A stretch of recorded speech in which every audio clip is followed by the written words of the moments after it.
Madame la Présidente, Mesdames et Messieurs de la Cour, je vais certainement vous choquer. Vous choquer en vous disant que vous, Madame la Présidente, et vous, Mesdames de la Cour, n'avez aucune légitimité pour juger l'homme qui se trouve dans le box des accusés. À tout le moins, c'est ce que lui, en son fort intérieur, croit et pense de façon inébranlable. Ce dernier, en effet, nourrit un ressentiment, une haine exacerbée à l'égard des femmes. Il réfute même le principe d'une égalité de droit entre les genres et prône les formes les plus extrêmes de violence à l'encontre des femmes.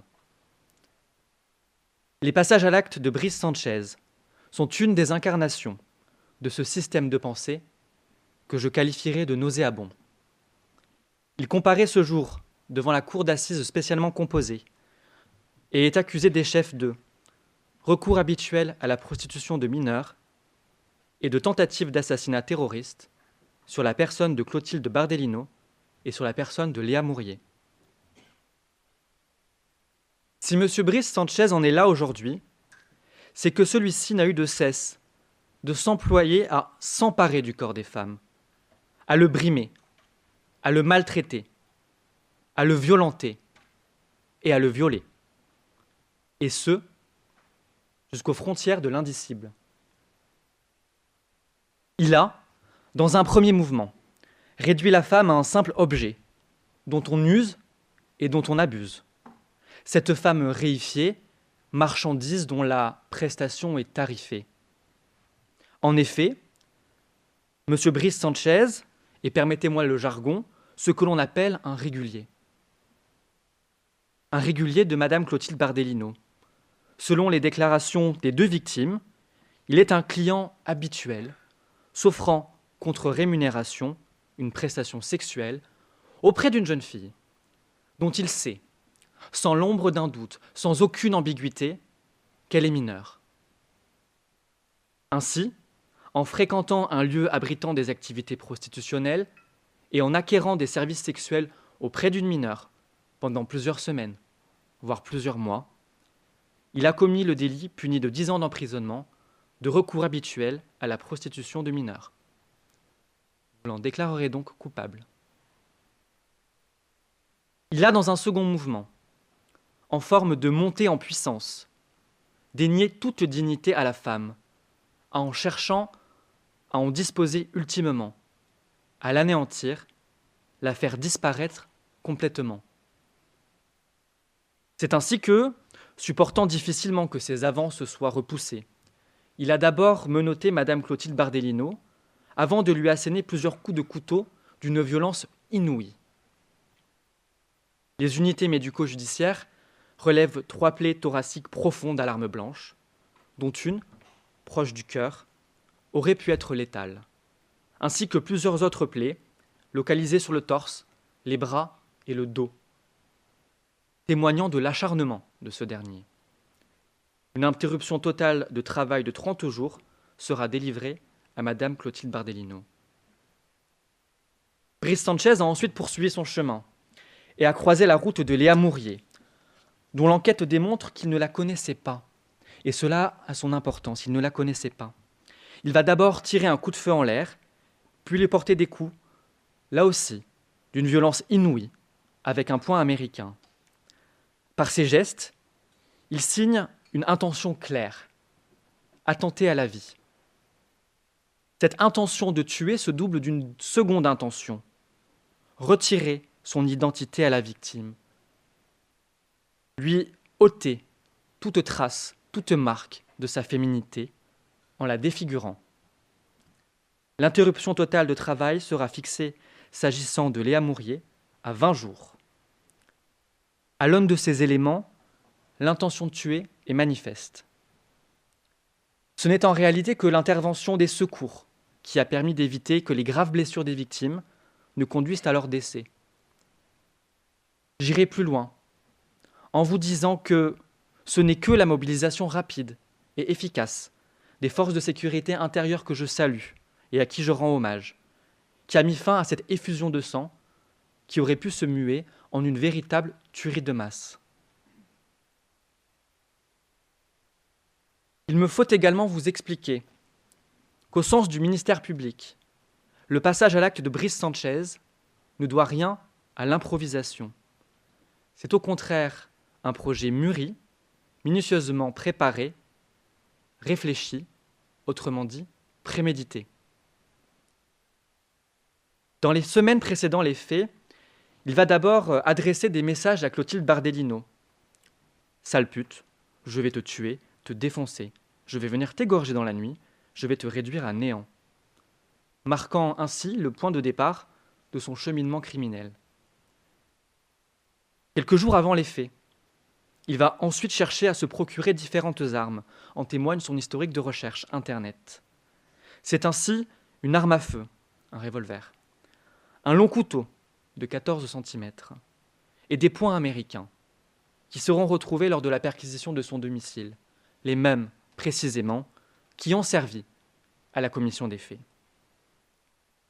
Enfin, la nuit de l'attentat, il fait en sorte de plonger le lieu qu'il va attaquer dans la pénombre, de sorte à pouvoir mieux surprendre ses victimes, signant à nouveau le caractère prémédité de ses tentatives d'homicide.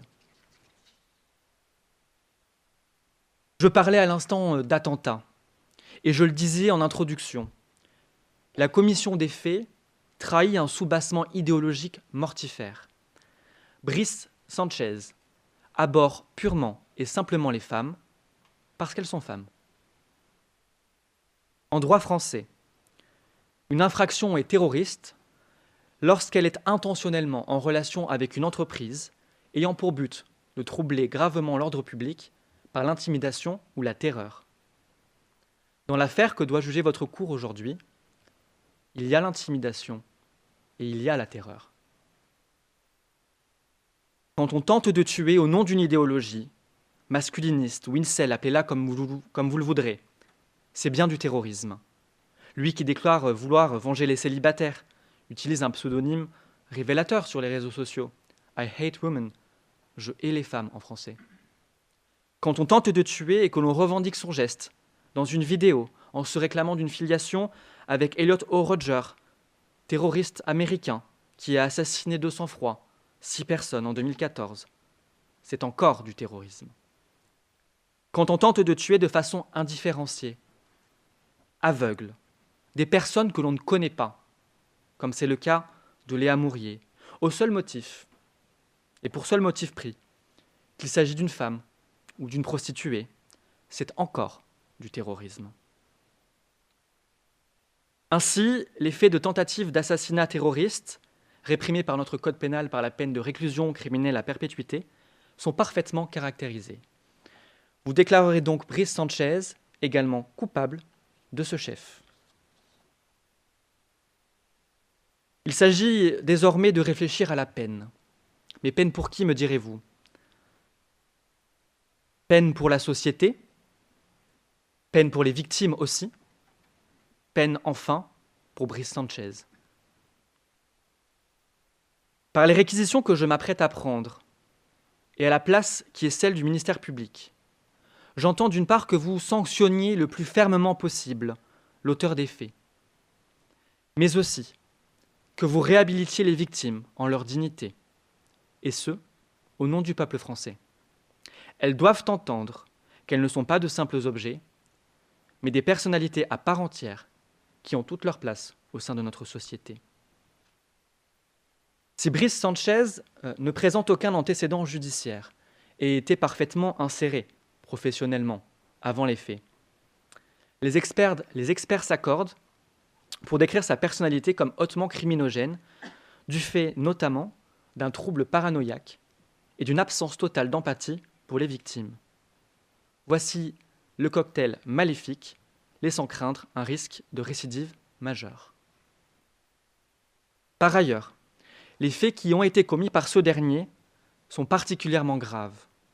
Le terme n'est pas excessif. Grave d'abord parce qu'il s'agit d'atteinte à la vie humaine, valeur socle la plus fondamentale qui soit dans notre société. Grave aussi parce que les faits sont de nature terroriste, nourris par une idéologie contraire au projet d'égalité que prône notre société et aux valeurs cardinales de la République. Grave enfin, parce que les victimes visées sont visées précisément du fait de leur vulnérabilité, tenant à leur minorité et ou à leur situation de prostitution. Je requiers donc à l'encontre de Brice Sanchez la peine maximale prévue par le Code de réclusion criminelle à perpétuité. Compte tenu par ailleurs de la particulière dangerosité de celui-ci et de la nature terroriste des faits, cette peine de réclusion criminelle sera assortie d'une période de sûreté de 30 ans. Également à titre de mesure de sûreté, je requiers son inscription au fichier judiciaire des auteurs d'infractions terroristes.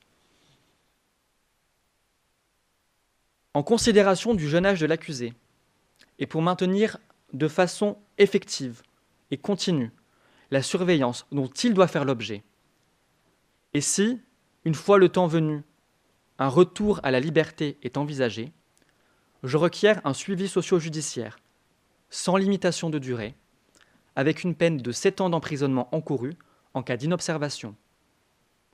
Enfin, s'agissant des peines complémentaires obligatoires, je requiers la confiscation en vue de la destruction des différentes armes saisies dans le cadre de la procédure.